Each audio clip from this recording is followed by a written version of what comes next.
Muito bem, meus irmãos e minhas irmãs, chegamos a mais uma pré-aula. Eu sou o seu professor Rafael e você é o nosso querido irmão e irmã convidado a participar desse subsídio teológico, dessa pré-aula que eu tenho certeza que tem sido bênção para a sua vida, para o seu lar e também para a sua classe. De antemão, já quero te convidar a se inscrever aqui no nosso canal, ative o sininho. Toda semana nós disponibilizamos um vídeo novo com temas relevantes para atualidades, falando sobre as lições bíblicas EBD. Eu estou comentando a lição de número 9, vou colocar aqui, ó, lição bíblica EBD. Estamos falando sobre o tema a Santíssima Trindade, o Deus único revelado em 3 pessoas, e hoje nós falaremos mais especificamente na lição de número 9, Espírito Santo, o Regenerador.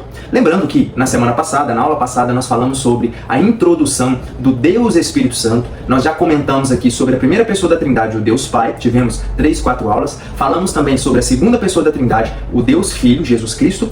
Nós falamos também algumas aulas sobre ele, e na semana passada entramos na terceira pessoa da Trindade, que é a pessoa do Espírito Santo. Hoje nós falaremos mais especificamente sobre uma de suas obras, uma de suas habilidades, funções sobre a nossa vida dentro do plano da redenção, que é a regeneração. Um passo obrigatório, essencial para todo aquele que confessa a Jesus Cristo como seu único e suficiente Salvador. O texto áureo está em João 3, verso 3, que diz o seguinte: Jesus respondeu e disse-lhe: na verdade, te digo que aquele que não nascer de novo não pode ver o reino de Deus. Verdade prática. A regeneração é a transformação operada pelo Espírito Santo, pela qual o pecador se torna uma nova criatura. E aí, nós lembramos imediatamente de 2 Coríntios capítulo 5, verso 17, que diz, Paulo dizendo, se, condição, alguém está em Cristo, nova criatura é, as coisas velhas se passaram, eis que tudo se fez novo. É um dos versículos temas para apresentar essa questão da regeneração. A leitura bíblica em classe se encontra no Evangelho de João, capítulo 3, muito conhecido. Leremos do verso 1 ao verso 8, que diz assim: E havia entre os fariseus um homem chamado Nicodemos, príncipe dos judeus, ou em algumas traduções, principal das sinagogas. Este foi ter de noite com Jesus e disse-lhe: Rabi, bem sabemos que és mestre vindo de Deus, porque ninguém pode fazer estes sinais que tu fazes se Deus não for com ele. Jesus respondeu e disse-lhe: na verdade, te digo que aquele que não nascer de novo não pode ver o reino de Deus. Disse-lhe Nicodemos: como pode um homem nascer sendo velho? Olha a pergunta. Porventura, pode tornar a entrar no ventre de sua mãe e nascer? Jesus respondeu: na verdade, te digo que aquele que não nascer da água e do Espírito não pode entrar no reino de Deus. O que é nascido da carne é carne, e o que é nascido do Espírito é Espírito. Não te maravilhes de ter te dito: necessário vos é nascer de novo. O vento assopra onde quer, e ouves a sua voz, mas não sabes de onde vem, nem para onde vai. Assim é todo aquele que é nascido do Espírito. E aqui nós já fazemos a introdução dessa matéria, desse tema muito importante, que é a regeneração. Ela é uma obra essencial, indispensável a todo aquele que confessa Jesus como seu único e suficiente Salvador. Aqui nós temos um trecho muito conhecido, muito pregado, inclusive tem até uma biografia de George Whitefield, um puritano reformador de 1600 e alguma coisa ali, né, nesses meados do século XV e XVI. Foi amigo íntimo, amigo próximo de John Wesley, outro também reformador, outro grande expoente, expositor da palavra de Deus. E certa feita, George Whitefield, ele pregando em sua igreja, ele ficou por aproximadamente 3 meses pregando João 3. A mesma mensagem, constantemente, culto a culto, durante esse período.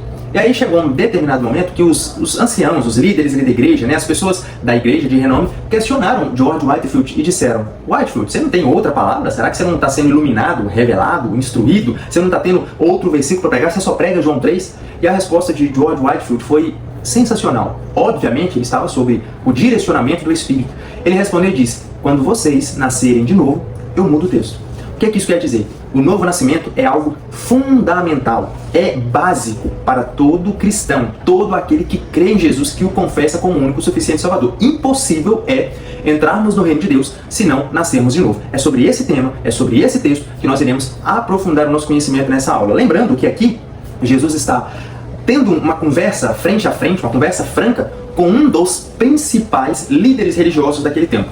A Bíblia vai descrever que Nicodemos ele era príncipe dos judeus, ou principal da sinagoga, que foi ter com Jesus de noite. Por quê? Obviamente, se ele fosse durante o dia, se ele fosse diante das multidões, as pessoas iriam questionar, fazer levantamentos, falar mal, né? E um príncipe da sinagoga, um dos principais dos judeus, ele tinha uma reputação a ser mantida, uma honra a ser guardada. Por isso, foi de noite ter com Jesus, porque ele estava curioso sobre aquele rabi, aquele mestre que estava chegando, que estava anunciando as boas novas, e não apenas falando, mas vivendo e fazendo acontecer.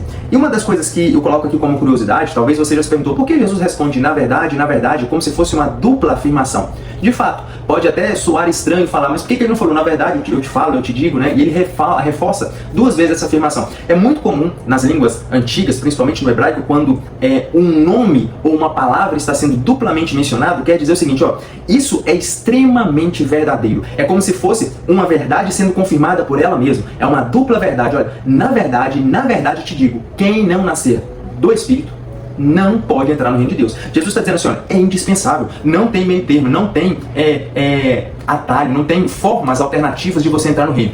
Em verdade, eu te digo. Então ele está reforçando a própria fala e dizendo, ó, essa fala que eu acabei de falar, ela é verídica, e essa segunda afirmação ressalta, reforça isso. Então por isso que é muito curioso, né? Nós lemos o texto bíblico e hoje nós não temos muito esse hábito, não é muito comum nós vermos pessoas falando dessa forma, até porque, como se diz, né, nos tempos antigos, era no fio do bigode, se falasse, estava falado e era aquilo mesmo. Mas aqui nós estamos dentro de uma cultura, dentro de um tempo totalmente diferente do nosso, e essa era a realidade. Assim era o famoso fio do bigode, era a fala, a palavra, a honra que era mencionada. E quando Jesus está diante desse mestre, nós lendo esse texto, nós esperávamos que fosse uma conversa madura, religiosamente falando, uma conversa espiritual, dois líderes, dois grandes homens de fé juntos, conversando. Algo magnífico vai sair desse texto. E quando nós vemos um lado extremamente sábio e do outro um lado extremamente tolo.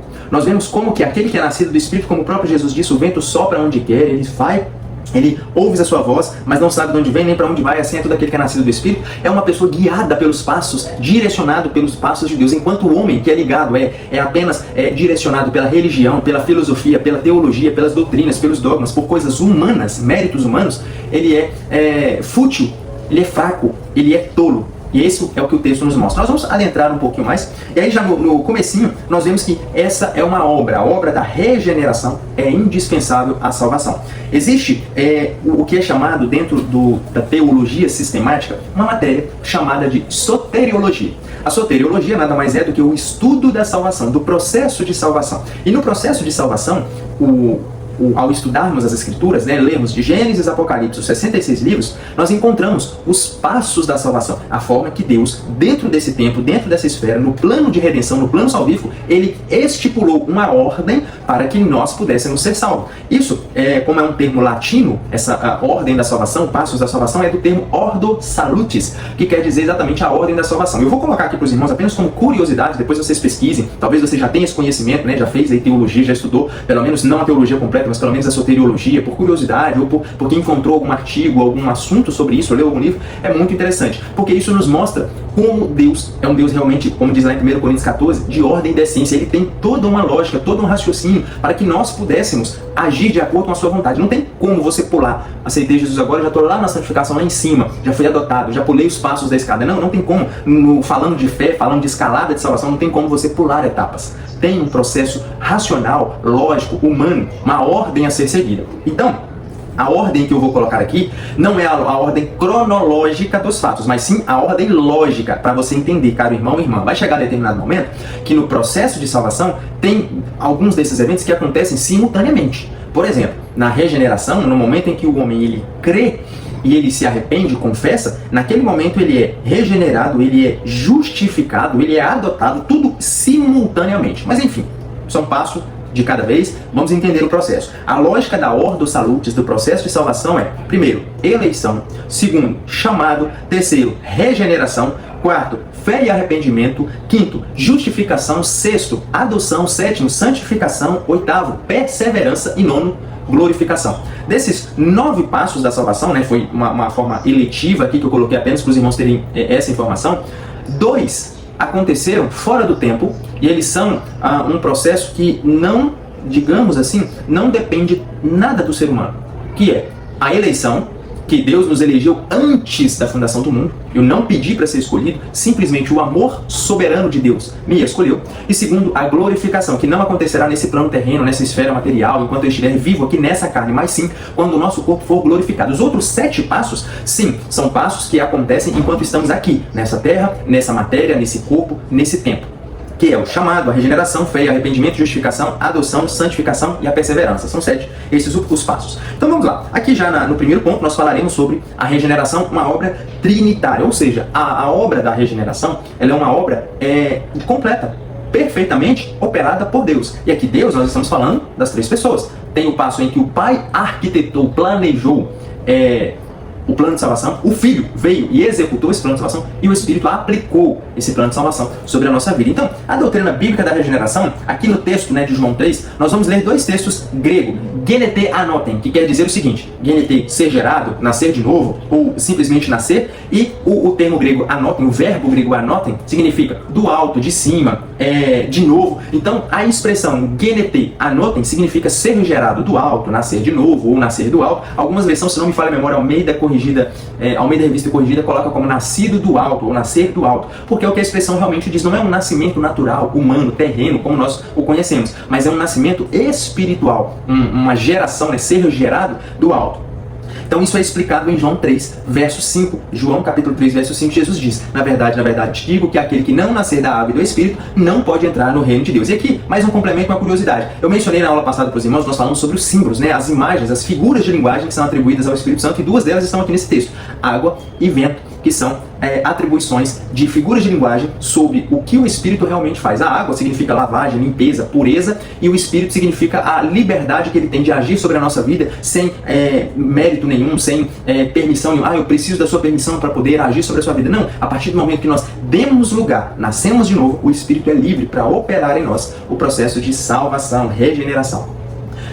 Nós somos, como diz Paulo, salvos pela lavagem da regeneração e da renovação do Espírito Santo. E aqui tem um outro termo grego, lá em Tito 3,5, na parte B do versículo, tem um outro termo grego que é o paligenesia, da forma que você for mencionar, que significa exatamente novo nascimento. E obviamente, isso está ligado à conversão. Não existe novo nascimento se uma pessoa não convergir em sua vida. O que é a conversão ou o ato de convergir? Para quem já tirou a habilitação, já fez autoescola, é muito comum, quando você está com um instrutor do seu lado, ele direcionar você e falar assim: Rafael, converge à esquerda, converge à direita.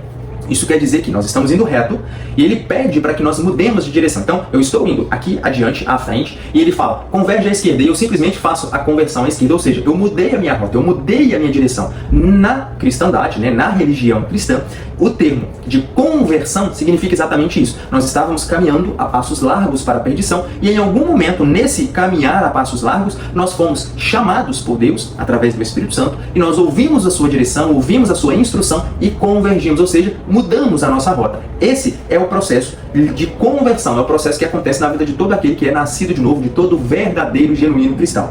Por que eu estou dizendo isso? Porque é muito comum hoje, em nossos dias, nós vemos pessoas que vão à igreja. Eu vou exemplificar alguns casos, já presenciei, mas vou exemplificar alguns processos que a gente vê. É muito comum a gente ir numa igreja, a pessoa entra na igreja e aí o pastor, o pregador, a pessoa que está ali à frente, ela faz um convite: olha, se você quiser aceitar Jesus, vem aqui à frente, levante sua mão, nós vamos fazer uma oração para você. E aí aquela pessoa, ela se sente impelida, digamos assim, muitas das vezes até de tanta pessoa insistir, obrigar ela, digamos assim, aí à frente ela vai, levanta a mão, repete as palavras, sai da igreja e continua do mesmo jeito.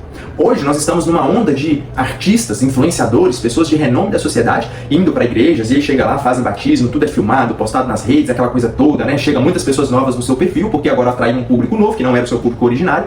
E a partir daquele momento a gente vê, a pessoa, ela foi à igreja, ergueu a sua mão, repetiu as palavras, batizou, mas aí você vê, na vida diária, mudou alguma coisa? Continua cantando as mesmas músicas, dançando as mesmas músicas, usando as mesmas roupas, falando as mesmas palavras, andando com o mesmo grupo de pessoas que andava antes, que não pensa como os cristãos, que não vivem como os cristãos. E aí você pergunta, vem aquela pergunta sincera, será? Por quê? Porque o genuíno arrependimento, ele tem um processo natural de conversão, um processo de mudança de mentalidade, mudança de rota. Se antes eu agia de uma forma, na forma mundana, ímpia, pecadora de ser, agora eu já não vivo, não penso e não ajo mais dessa forma. Eu mudei a minha rota. Falaremos disso com um pouquinho mais de clareza à frente. Ponto de número 2. fala sobre a regeneração como exigência de Jesus. Aqui é claro, já disse isso inúmeras vezes nesse mesmo vídeo, em 20 minutos de aula nós já falamos sobre isso, que o próprio Jesus fala assim, olha, aquele que não nascer de novo não pode ver o reino de Deus. Isso aqui não é uma dica, não é uma dedução, isso aqui é uma verdade, no tanto que ele começa dizendo no versículo 3 de João 3, na verdade te digo, Nicodemos, quem não nascer de novo não pode ver o reino de Deus. É um requisito essencial, é a porta. Você tem uma casa, se você não abrir aquela porta, você não entra, você não participa da festa que está acontecendo ali dentro, do evento que está acontecendo ali dentro, do convite que te foi feito. Você fica simplesmente do lado de fora da mesma forma. Então, é um requisito essencial, equivale a dizer, é obrigatório todo aquele que confessar a Jesus nascer de novo. Se não nasceu de novo, não pode ver o reino de Deus, não pode entrar no reino de Deus.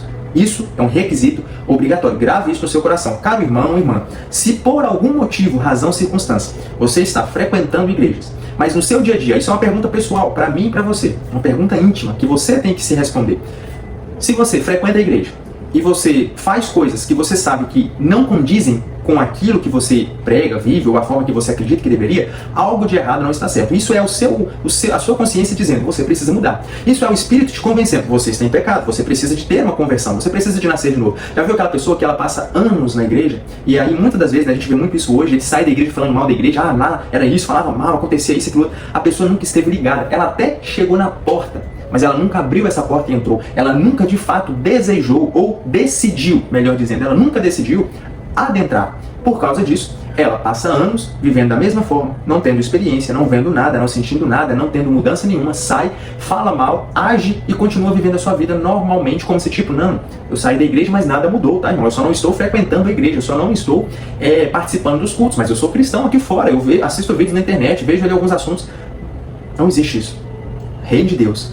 É obrigatório o novo nascimento. No plano divino para a regeneração, deve ser pregado com prioridade. Como eu comecei essa aula exatamente falando sobre George Whitefield, não falei em momento nenhum na biografia de George Whitefield, você vai ver ele dizendo essas palavras para ímpios, para pessoas que ele estava lá no processo de evangelização lá fora, né, fazendo os congressos, não, tem a palavra certa que era feita antigamente, né, armavam-se tendas, esqueci que o nome agora não fugiu, se algum irmão lembrar aí, coloca aqui no comentário. Mas era como se fosse aqueles grandes eventos que hoje nós temos como os grandes congressos. Não era chamado de congresso, era feito, né, a cavalo, eles ficavam em cima das árvores, em cima dos cavalos, pregando, palanques ali, né, um lugar mais alto de madeira, e não tinha microfone, não tinha aquele megafone. Tem uma história de George Whitefield que ele, em plena luz do dia, apregoou para 100 mil pessoas, simplesmente com a sua tonalidade de voz, de tão forte que era a mensagem do homem. Arrumar 100 mil pessoas numa época que não tinha rede social, não tinha divulgação, não tinha marketing, não tinha nada, era só boca a boca, palavra por palavra, pessoa por pessoa. Você vai juntar 100 mil pessoas e essa pessoa que está pregando não tem um microfone, não tem uma caixa de som, não tem um aumentador, um megafone, né, para falar naturalmente como os mistérios de Deus.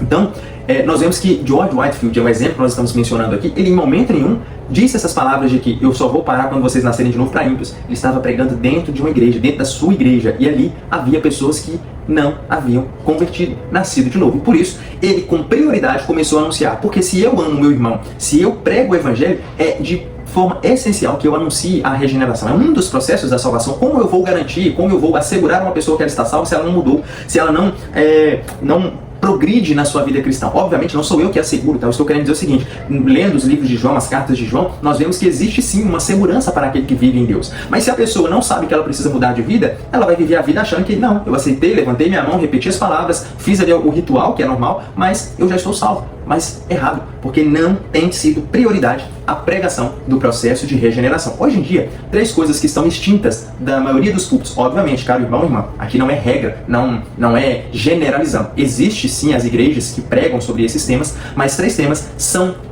exceção em determinadas igrejas. Via de regra, 90%, digamos assim, não pregam mais sobre esses temas. Céu, inferno e salvação. Processo de salvação, que são essenciais. E olha, não vou falar nem de pecado, simplesmente esses 3 temas. Então, terceiro ponto, o Pai como o autor da salvação.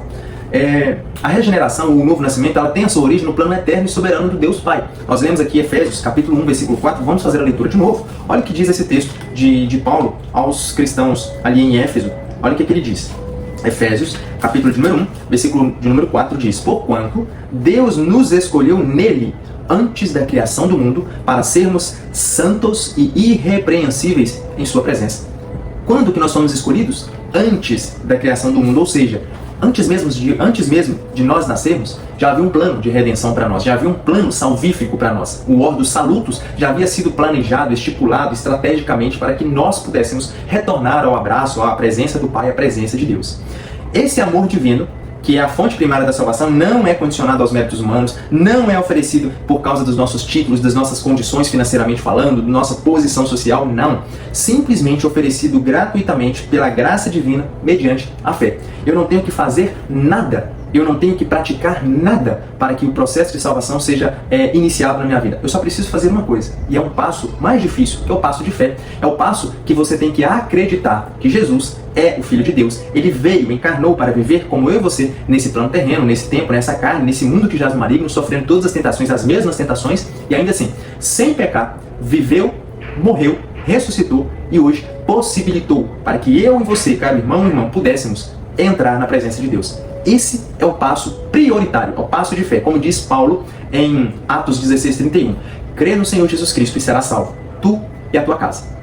Então, nesse primeiro ponto, nós vimos aqui sobre a questão da regeneração, que ela é uma obra, da Trindade. No primeiro ponto, falando sobre o que Jesus fala, né, sobre o genetei anoten, o nascer de novo, o ser gerado novamente, gerado do alto. Nós vemos como que a regeneração ela é uma exigência de Jesus, é obrigatório, não existe a possibilidade do ser humano nascer, viver como cristão sem ter passado pelo processo de regeneração. E o Pai foi quem fez esse planejamento, quem planejou antes da fundação do mundo o processo de salvação. No ponto de número 4, o Espírito como agente da regeneração. E aí, como nós vimos que o ato de regeneração é um ato da misericórdia de Deus, porque foi o Pai quem decretou, o Filho quem possibilitou através da sua morte e ressurreição, e o Espírito realizou, aplicou no coração do pecador. Essa mudança, novo nascimento, é mudança de vida, transformação de mentalidade, transformação de dentro para fora, se torna visível por meio do fruto do Espírito na vida do cristão regenerado. É natural. Inclusive, já falei isso aqui nas lições anteriores, lá em Gênesis, quando Deus cria o ser humano, o processo de criação é um processo de fora para dentro.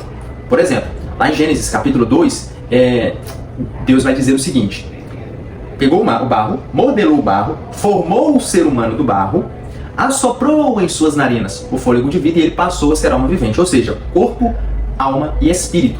De fora para dentro. Começou com o barro, soprou o fôlego de vida e recebemos o Espírito de Deus, corpo, alma e espírito. Já no processo de salvação, a regeneração, o processo de santificação, ele é feito de dentro para fora. No Ordo Salutos, quando nós estamos no processo de salvação, ela é atribuída de dentro para fora. Paulo vai esclarecer muito bem isso lá em 1 Tessalonicenses capítulo 5, versículo 23.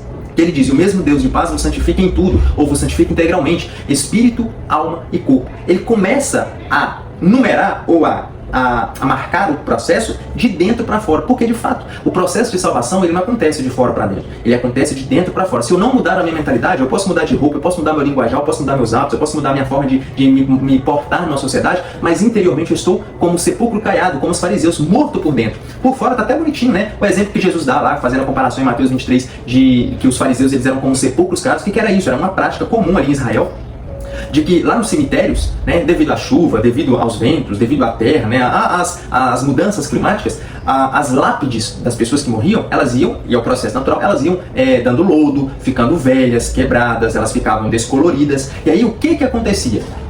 As pessoas, né, de Israel ali do tempo, o que eles faziam? Eles chegavam ali no túmulo do seu ente querido, né, ou o coveiro, não sei o nome que era dado lá naquele período, mas o coveiro da época, ele chegava e ele limpava ali a lápide, ele pintava a lápide, se tivesse quebrado ele restaurava, ficava tudo bonitinho, parecia que estava novo, parecia que acabou de fazer.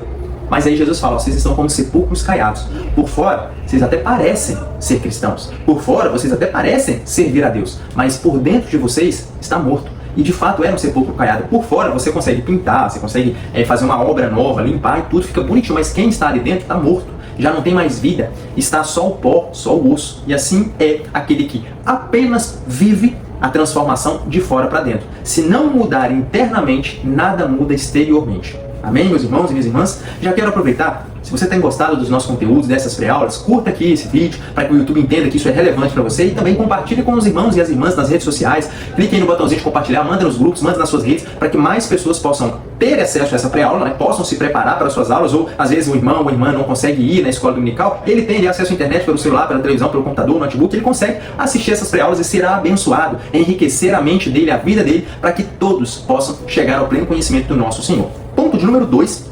Nós temos aqui a natureza espiritual da regeneração, uma transformação interior. Aqui nós vamos passar um pouquinho mais rápido, porque, como já disse, já comentamos sobre isso, já falamos um pouquinho sobre isso. Uma transformação interior. A pergunta que Nicodemos faz para Jesus é: como pode um homem, sendo velho, nascer de novo? Pode, porventura, voltar ou retornar ao ventre de sua mãe? Lembra que no começo do vídeo eu expliquei e falei que dois grandes líderes religiosos daquele período se encontram.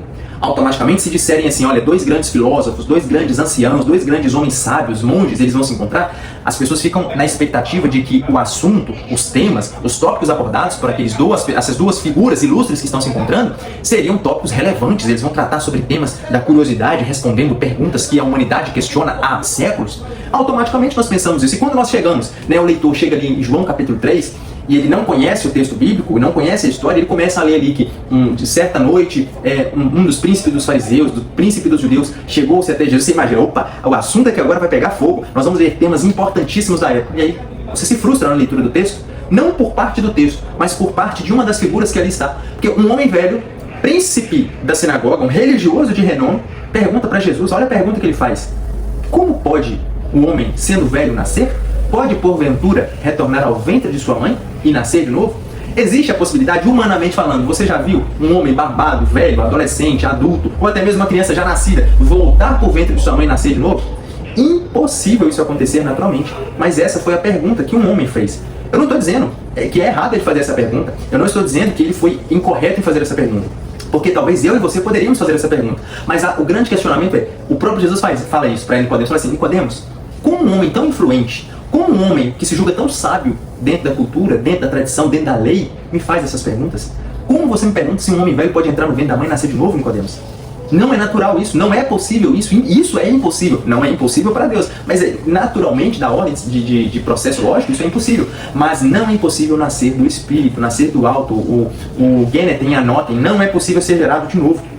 Então a pergunta reflete uma visão limitada do plano natural. Isso só mostra que a religião, a mente religiosa de Nicodemos, estava preso apenas àqueles rituais, às cerimônias naturais que aconteciam ali diariamente. Era só vestir a capa, tirar a capa, fazer acordar, andar com o rosto cabisbaixo, entristecido para demonstrar que estava jejuando. Era pegar os mínimos pedacinhos das suas hortaliças ali, da sua horta, para levar até o sacerdote e falar: isso aqui é o dízimo que eu estou dando, né? Dos mínimos detalhes, não tem nada que eu não estou dando dízimo. Até, nasceu uma cebolinha, um pezinho de cebola com meia cebola, eu estou te dando a metade, tá? Estou te dando aqui 1/10 da minha colheita.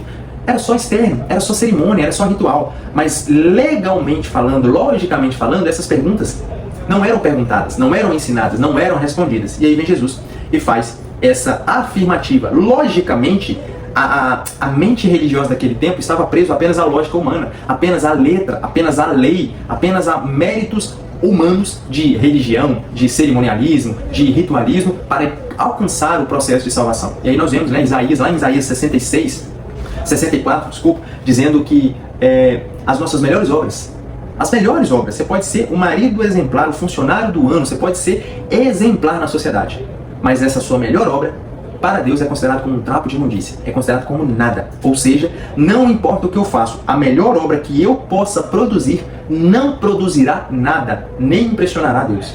No processo de salvação, tudo começa em Deus e termina em Deus. O processo de salvação é gratuito, basta apenas que nós creiamos no Filho de Deus. Então, o que Jesus está ensinando aqui para Nicodemos é exatamente esse apego à ideia do mérito de entrar no reino. Inclusive, Jesus lá em Mateus 23, ele fala que os fariseus, né, os religiosos, os doutores da lei, eles ficavam na porta do reino, eles não entravam e impediam que as pessoas entrem também. Por isso que ele faz uma afirmação que as prostitutas, os idólatras, os adúlteros estavam entrando no reino primeiro do que eles. Por quê? Eles, detentores da lei, da verdade, não conseguiam entrar, não conseguiam compreender, não conseguiam ensinar, e automaticamente o termo bíblico é um cego guiando outro cego. Impossível. Então, a obra da salvação não é um mero aperfeiçoamento de conduta, uma mera mudança moralmente falando. Não. O novo nascimento ele é operado de dentro para fora como obra do Espírito Santo. Ponto 2. Uma obra soberana do Espírito. Jesus ele vai dizer que aquele que não nascer da água e do Espírito. João capítulo 3, versículo de número 5. O que significa isso, irmão Rafael? Uma transformação completa. Já ouviu aquele termo, nossa, a pessoa mudou da água para o vinho? Exatamente. Aqui é uma mudança da água, é um nascimento da água e do Espírito. É exatamente isso. A pessoa mudou da água para o vinho. Ou seja, antes, eu vou dar alguns exemplos, tá, para os irmãos conseguirem compreender. Uma pessoa que fumava, ela tinha o vício, o hábito de fumar, e ela conheceu o Evangelho, ela parou de fumar, ela foi transformada, regenerada, mudou o seu hábito, ela não fuma mais. Essa pessoa teve uma mudança da água para o vinho. Uma pessoa que bebia descaradamente, desordenadamente, embriagava-se, e ela teve um encontro com Deus genuinamente, ela parou de beber. Ela transformou-se da água para o vinho. Por quê? Uma prática que antes ela fazia, um hábito que antes ela tinha, que era prejudicial para a sua vida, não dava um bom testemunho, era prejudicial para a sua saúde, ela parou com aquele hábito. E aí sim, ela teve nova mudança. Mas por quê? Ela simplesmente foi lá e parou pela sua força de vontade? Não. Porque internamente ela entendeu que aquilo não lhe fazia bem. Ela internamente entendeu que aquilo não causava benefício nenhum para a sua alma, para o seu espírito ou para a sua saúde. Hoje, caros irmãos e irmãs, nós vivemos em uma sociedade hedonista. O que é uma sociedade hedonista? Uma sociedade que vive pelo prazer e para o prazer. Se me faz bem, se eu estou sentindo bem, eu estou fazendo, ninguém manda na minha vida, meu corpo, minhas regras e tá tudo bem. Tá tudo bem, tá tudo certo. Você só não é regenerado. Tá tudo certo. Você só não vai entrar no reino de Deus. Tá tudo certo. Você só não vai entrar no céu. Você chegou na porta, viu a porta, mas não entrou na porta. Ponto final. Tá tudo bem. É uma decisão sua. É uma escolha sua. Jesus, lá em Lucas 9:23, Mateus 16:24 e Marcos 8... me falhou aqui agora a memória. Marcos 8:34, Jesus faz um convite. Ele faz um convite a todos. E esse convite está aberto para mim, para você, para todos nós. E o convite é: se alguém quiser seguir-me, negue-se a si mesmo. Tome a sua cruz e siga-me. Olha como que ele começa. Se. É uma condição. Você não é obrigado. Ele não está te obrigando. Ninguém está te empurrando. Ninguém está te puxando. Ninguém está te amarrando e falando, vem que você é obrigado. Não. Se alguém quiser seguir-me, alguém quer? Eu quero. Qual é a condição? Negue-se a si mesmo. Tome a sua cruz e siga-me. Aqui tem uma pregação imensa, gigante. Nós ficaríamos aqui muito tempo falando sobre isso. Não é falácia, é um texto riquíssimo em informações. Mas muitas das vezes nós fazemos a leitura como se fosse só um convite simples de Jesus. Se alguém quiser seguir, negue-se a si mesmo, tome a sua cruz e siga-me, e está tudo bem. Não. É um convite sério. É um preço a se pagar pelo discipulado. É o preço do discipulado. É o preço de querer seguir a Jesus. Não temos tempo para falar sobre isso, e não é o tema também da lição, mas é um complemento, é um adendo, mas é um convite. Se você, caro irmão ou irmã, seguidor, você que está tendo acesso a esse vídeo, deseja seguir a Jesus genuinamente, verdadeiramente, a primeira coisa que você tem que fazer: negue-se a si mesmo. Negar a si mesmo é, como a regeneração, obrigatório. É essencial para o processo. Tome a sua cruz. E aí sim, nós podemos trilhar os mesmos passos. E ainda que nós trilhemos os mesmos passos, sigamos dessa mesma forma, nós iremos refletir um caráter imperfeito. De longe eu estou assim, parecido com Jesus. De longe. Porque somos falhos, pecadores. Enfim, precisamos da obra soberana do Espírito na nossa vida. Um cristão regenerado é aquele que teve o coração transformado e passou a viver segundo essa nova natureza espiritual. Ezequiel 36, 26 e 27 é um exemplo disso. 2 Coríntios capítulo 5, versículo 17. Se alguém está em Cristo, nova criatura é. As coisas velhas se passaram, eis que tudo se fez novo. E mais uma vez, a palavra começa com se, uma condição. Se alguém está, se não está, não tem o meio termo. Não está em Cristo, não é nova criatura. Está em Cristo, é nova criatura. É uma condição. Ponto de número 3, uma nova vida e uma nova conduta. Obviamente, lá em João capítulo 3, versículo 6, Jesus ele dá um direcionamento. O que é nascido da carne é carne, e o que é nascido do Espírito é Espírito. Ou seja, a carne, ela gera concupiscência e aprisiona. A pessoa fica presa. Já viu aquela pessoa que fala assim, não, que eu sou livre, que ninguém manda em mim, que eu não estou preso a nada, eu tenho liberdade. Mas a pessoa não consegue parar de beber, não consegue parar de fumar, não consegue parar de jogar, não consegue parar de ver pornografia, não consegue parar de fazer tantas coisas. Isso significa que você é um prisioneiro do seu próprio desejo, do seu próprio pecado, do seu próprio ego, do seu próprio prazer. Você não consegue dizer, não, ó, o copo de bebida está aqui. Pode beber uma cerveja, pode beber um vinho, pode beber uma cachaça, pode beber o que você quiser, está aqui. Se eu virar para você e falar, toma, bebe, você tem a capacidade de dizer, eu não quero, eu até posso, mas eu não quero. Isso não me domina, isso não me controla. Se você consegue fazer isso, e obviamente, tá, caros irmãos e irmãs, eu estou dando um exemplo aqui da bebida. Pode ser um jogo. Às vezes você tem a fraqueza num jogo. Às vezes você tem a fraqueza num filme, em séries, fica o dia inteiro vendo filme, vendo série. Até coisas boas, tá? Até coisas boas. Um livro, você ama a leitura. E aí, você lê todo tipo de livro. É um vício, um hábito que você tem. Aí eu te pergunto, você consegue parar de fazer algo? Ou você consegue dizer não a algo que você gosta muito, o seu prazer está elevado? Você consegue? Se sim, você é uma pessoa livre. Você é uma pessoa que consegue dizer não. É o negar a si mesmo. Tem coisas boas que nós precisamos dizer não para nós mesmos. Exatamente. Tem coisas que são boas, que não são pecados, mas nós precisamos dizer não. Por quê? Porque o que é exagerado, ele se torna também uma prisão. Tá? Gravem isso. Então, somente o Espírito ele gera uma nova vida com fruto espiritual. O que é nascido da carne, ele permanece dominado pela natureza pecaminosa. Romanos, capítulo 8, versículo 8, diz que os que estão na carne não podem agradar a Deus. Mas aí, Paulo, nesse verso, ele fala lá no versículo 5. Vamos fazer a leitura de Romanos, capítulo 8, versículo de número 5. Ele diz o seguinte. Romanos 8, verso de número 5. Os que vivem segundo a carne têm a mente voltada para as vontades da natureza carnal. Entretanto, os que vivem de acordo com o Espírito têm a mente orientada para satisfazer o que o Espírito deseja. Ele vai falando, olha o versículo 6, vamos fazer a leitura até o 8. Pois o modo de pensar da carne é morte, mas a mentalidade do Espírito é vida e paz. Porque a mentalidade da carne é inimiga de Deus, pois não se submete à lei de Deus, nem consegue fazê-lo. Os que vivem na carne não podem agradar a Deus. Vamos fazer a leitura de um outro texto, Tiago, capítulo 4, versículo de número 4. Olha, essa palavra é forte. Talvez na versão que você tenha, deixa eu ver aqui na versão King James, uma versão que eu gosto muito, Tiago 4:4.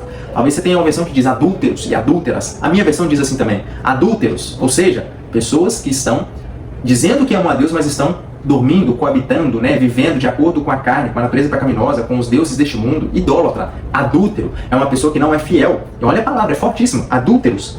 Ou não estáis cientes de que a amizade com o mundo é inimizade contra Deus? Você não está ciente disso não, meu amigo? Você não está ciente que se você quer ser amigo do mundo, você se torna inimigo de Deus? Ora, quem quer ser amigo do mundo, torna-se inimigo de Deus. E aí, tem muito pano para manga aqui, muito tempo para a gente falar sobre esse verso, muita informação, mas é o básico, é essencial isso, tá? Meus irmãos e minhas irmãs.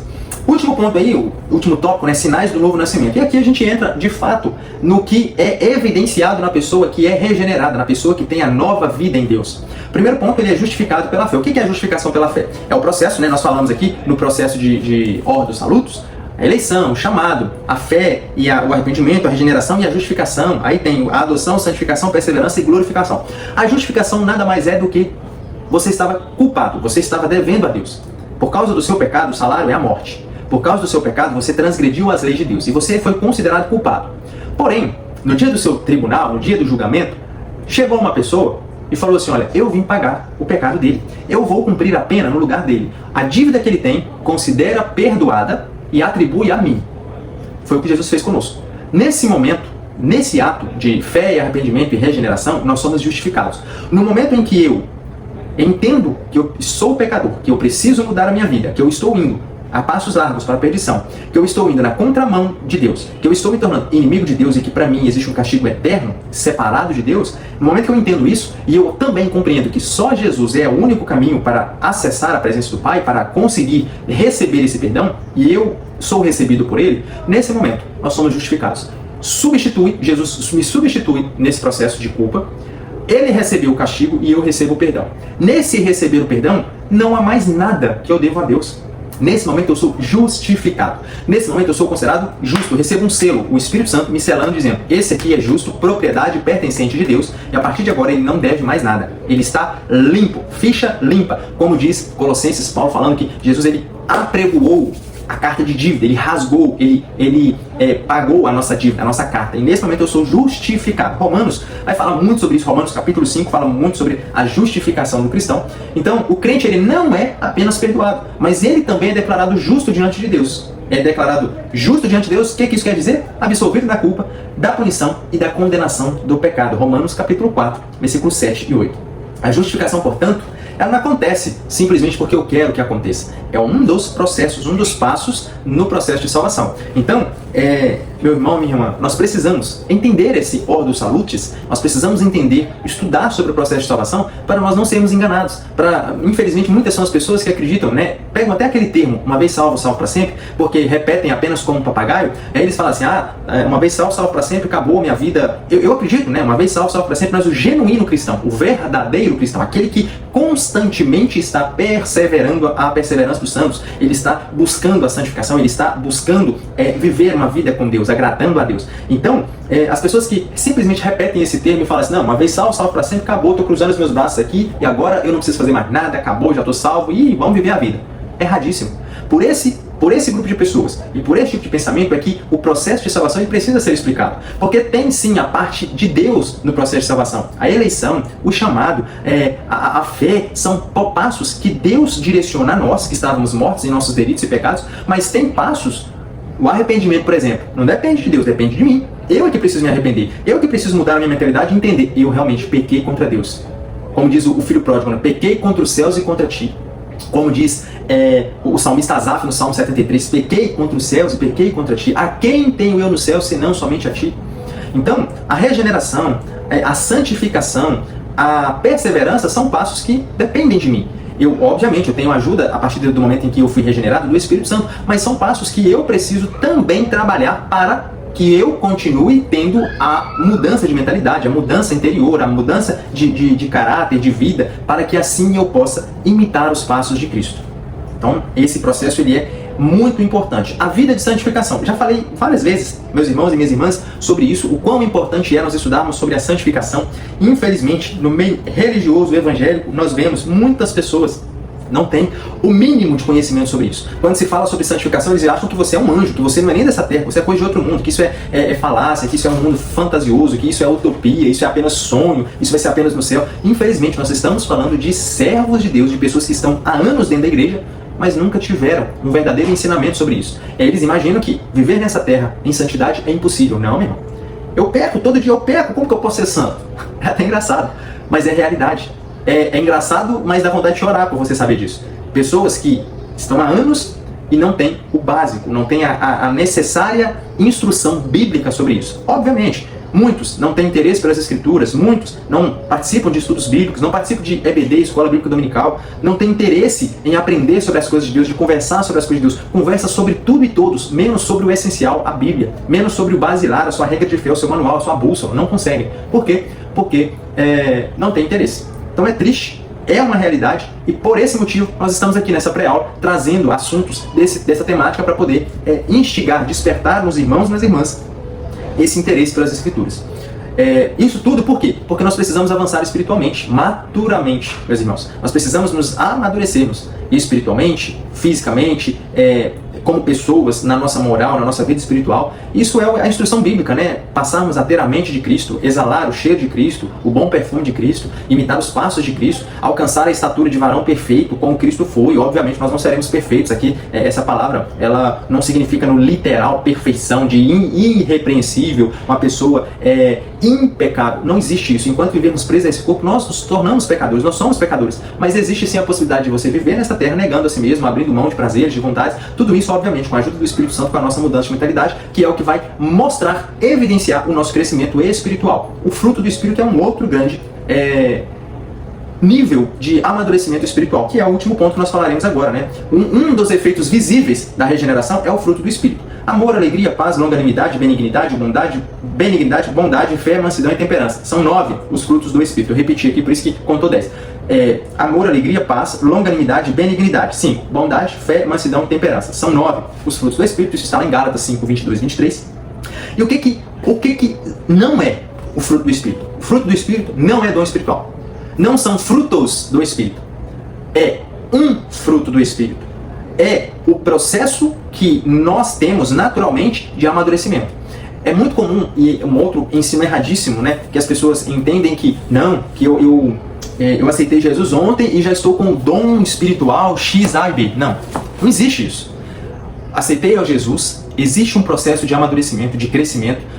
Paulo, se a gente for fazer uma retrospectiva da vida dos grandes homens de fé, vamos pegar, por exemplo, Abraão, se a gente for, vou pegar alguns exemplos, tá? Abraão saiu da terra de Ur dos Caldeus, foi ali para uma outra região, me fugiu aqui agora o nome da região que ele foi, mas ele ficou um bom tempo lá, do chamado de Deus. Deus chamou ele saiu ali da casa do seu pai, foi para uma região, ficou ali muito tempo, seu pai morreu, aí sim é que ele decidiu fazer outras coisas. Nesse processo que ele caminhou no deserto, ele mentiu, ele fez várias coisas, mentiu não foi uma vez não, foi 2 vezes, se não me falha a memória, mentiu 2 vezes, mas lá no final ele foi provado. Ou seja, houve um tempo de amadurecimento até que ele começasse a experimentar a boa, agradável e perfeita vontade de Deus. Um outro exemplo é Jesus. Jesus nasceu, provavelmente ele se preparou, né, até os 12 anos, porque existe lá na cultura judaica, existe um rito religioso de criança, que é o Bar Mitzvah. O Bar Mitzvah, ele é um evento que a criança, ela tem que, diante dos doutores, dos professores, dos seus mestres, ela tem que recitar toda a Torá. Ela tem que memorizar tudo aquilo. A Torá completa, os 5 livros, Gênesis, Êxodo, Levíticos, Números, Deuteronômio. Precisa decorar tudo aquilo. E aí, acabou? Não. Isso, ele apenas passou pelo teste para começar a estudar agora, para se tornar um doutor lá com os 30 anos. Então, por exemplo, Jesus provavelmente, ele teve essa instrução, e aos 12 anos nós vemos o relato ali nos evangelhos, dizendo que Jesus estava aos 12 anos diante dos doutores da lei, instruindo, aprendendo e ensinando a eles, a ponto dos mestres ficarem maravilhados com aquela criança. Que sabedoria é essa? Uma criança de 12 anos. Dos 12 anos, isso aí, quando ele é no nascimento, aí desaparece a infância de Jesus, não temos relatos, ele aparece com 12 anos já instruído, ou seja, ele aprendeu, foi instruído ali enquanto criança até os 12, e dos 12 aos 18, some Jesus de novo, não tem relato de Jesus. Um processo de 12 anos, desculpa, né? Ele aparece dos 12, depois ele aparece os 30, um processo de 18 anos, e Jesus ficou recluso, oculto, em secreto, aprendendo em secreto com o Pai, para aí sim iniciar o seu ministério público com dons, maravilhas, milagres e pregação. Paulo, a mesma coisa. Paulo, perseguidor, foi convertido, foi para o deserto das Arábias, ficou ali 3 anos no deserto da Arábia, escondido, não estava na igreja, não estava no grupo religioso pregando, ensinando, nada, fazendo congresso, conferência, nada disso. Paulo estava recluso. Depois ele voltou ali para sua cidade de Tarso, e ficou ali na igreja alguns anos, depois subiu a Jerusalém, 14 anos depois subiu a Jerusalém, para aí sim ter a aprovação, né, ali dos líderes religiosos, Pedro, Tiago e João, os principais líderes da igreja de Jerusalém, para aí sim ele recebeu o chamado e começar o seu primeiro grande ministério, a primeira grande viagem paulina. Vários anos, se não me falha a memória, foram 17 anos, se eu não estou enganado, porque eu estou pegando aqui agora, né, das lembranças. Então, o que eu quero dizer? Aceitei Jesus ontem, hoje já estou com dom, estou com fruto, já estou pregando. Como assim, meu irmão?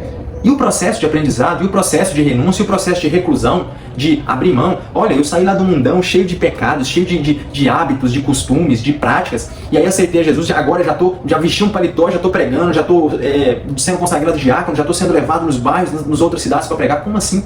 O dom espiritual já está fluindo em mim. Qual que é o processo? O processo natural é regeneração. Eleição, chamado, fé e justificação, regeneração, adoção e justificação. 6. Beleza. Até aí, nós estamos nesse processo. Regeneração, justificação e adoção simultaneamente. Nesse momento, é onde Deus, através do seu Espírito, começa a trabalhar em nós. Aí o Rafael, todo quebrado lá do mundo, que acabou de receber vida, ele está engatinhando. Eu acabei de nascer de novo. Por mais que eu já esteja adulto, maduro, mentalmente falando, na esfera humana, material, nesse plano terreno, espiritualmente eu sou um recém-nascido. Eu acabei de nascer, eu preciso de leite, eu preciso de cuidado, eu preciso de abraço, eu vou precisar de alguém para me dar atenção, para me discipular. E aí, esse processo, ele segue como se fosse o processo humano. Discipulado, acompanhamento, isso leva tempos. Aí, junto com o discipulado, a instrução bíblica, a minha busca pessoal, o meu devocional diário, Deus vai trabalhando na minha vida, vai limpando o meu interior, vai trazendo vida nova, vai trazendo novos hábitos, nova mentalidade. Aí, a partir de agora, eu começo a produzir fruto do Espírito. Eu começo as pessoas que antes me viam desordenado, impaciente, iracundo, as pessoas que me viam xingando palavrão, não temperado, né, não tinha paciência, não tinha bondade, era uma pessoa ruim, elas começam a ver agora, opa, o Rafael não xinga mais palavrão, ele está mais paciente, ele está melhor, né, ele está mais bonzinho, digamos assim, não está com raiva, está bem mais temperado, está conversando agora mais manso, está mais amoroso, antes era um cara raivoso, agora ele está mais amoroso. As pessoas começam a ver isso. Automaticamente é o fruto do Espírito sendo visível para as pessoas. E aí, um fruto com seus 9 gomos, imagina uma tangerina, uma mexerica, né, não sei como é dito aí na sua cidade, mas uma mexerica. Uma mexerica tem 9 gomos, aí você tira o gomo por gomo e vai chupando. É o fruto do Espírito. Aí sim, depois que você está com o fruto do Espírito evidenciado na sua vida, é onde você começa a receber o dom espiritual. Que aí Deus, o Espírito Santo, de acordo com a necessidade da igreja, do corpo de Cristo, ele te capacita com o dom.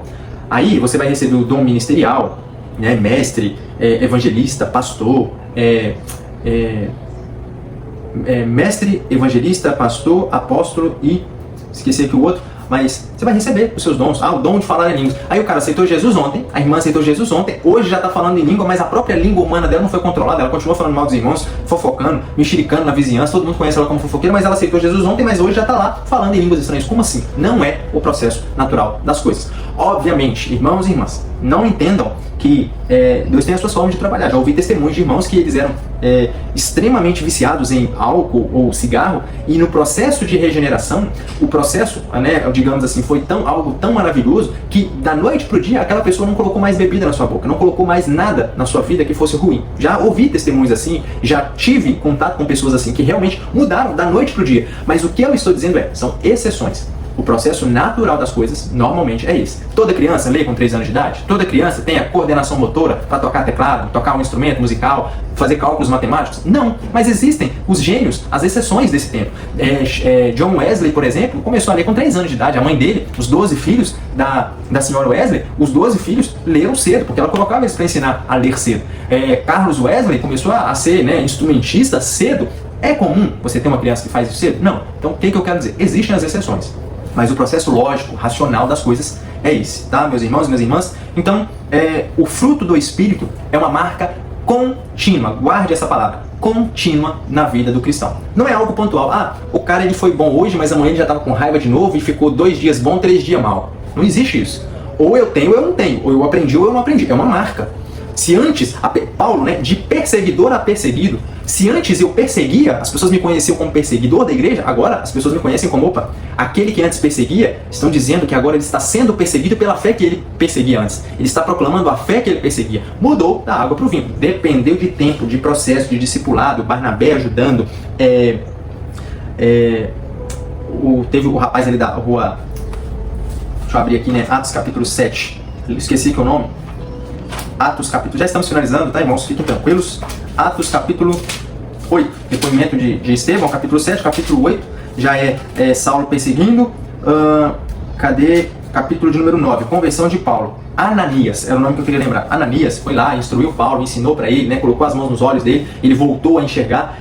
É tudo obra de Deus, depende do tempo. Precisamos desse tempo de aprendizado. Conclusão, a regeneração é uma obra trinitária, operada pelo Espírito Santo. Não é um esforço humano, mas uma transformação espiritual profunda. Como regenerador, o Espírito Santo concede nova vida, uma nova natureza e uma nova direção ao ser humano. É necessário nascer do alto para ver e entrar no reino de Deus.